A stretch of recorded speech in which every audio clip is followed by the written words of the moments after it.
Real quick, let me bust this down.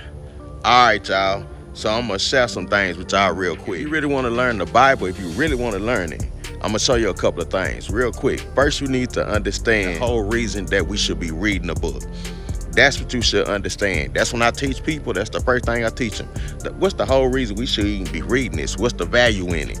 That's the first thing you teach people so they can understand that. Second thing you teach them is how to read the book. Precept upon precept, precept upon precept, line upon line, line upon line, here a little, there a little. You got to teach them that first, or second, I'm sorry. Teach them that second so they won't be asking you why you jumping back and forth. Because you know in Christianity, they don't know how to read the book. So they're going to try to say you what you call cherry picking. So you teach them that second, how to read the book. Because for an example, if they start from Genesis 1 and go all the way to the end, let's say they get to Genesis 25. They're not going to understand that Genesis 25 go with Romans 9. They're not going to be able to put that together. They're not going to be able to piece that up, bro. The next thing I teach them is how it's written. It's written in two ways, a straight line and a parable. A straight line is straight to the point. Thou shalt not kill. Thou shalt not steal. Thou shalt not commit adultery. It ain't nothing to figure out. It's straight to the point. It's understandable. A parable is something that says one thing but means another. That's what a lot of Paul letters is written in. A lot of the New Testament is written in parables or code. Or let's look at it as pig Latin. You know how you speak pig Latin when you're in front of people? Why? Because you don't really want them to get the understanding of what y'all conversing about. It's code. That's what the Messiah spoke in, because it was enemies around. He spoke in code, or what, let's say pig Latin. He spoke in code. So when he was around other people, that's why he did that, because everybody wasn't for him. He didn't come back for everybody. So you need to understand that. I teach them that third. The next thing is this. If you want to understand the Bible, you need to understand the stories, because a lot of people in Christianity, they like to jump to the part of Jesus Christ, but they really don't understand the story of Joseph, Moses. They really don't understand that. They might have seen the 10 Commandments 10,000 times, but they don't understand that we are descendants of those Hebrews that came from, or those Israelites that came from up out of Egypt. They don't understand that part. You understand what I'm saying? So they need to know the storyline.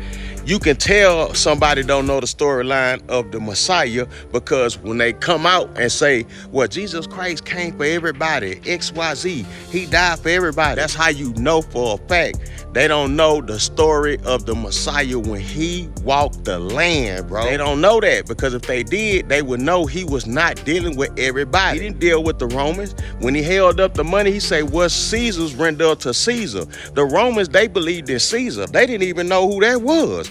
Same thing as the Egyptians. When Moses went back and said, hey, let my people go, the Pharaoh was like, what God is that? I don't know him. Them people didn't deal with the God of Israel, the God of the Bible. They didn't deal with him. They didn't even know who that was. So that's how you know them people don't even know the storyline. You should know the story of Christ or the Messiah. You should know the story of Joseph. You should know the story of Moses. You should know the story of, you should know all the stories.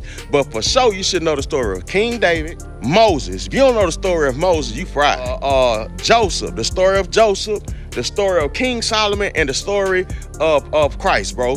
At least, bro.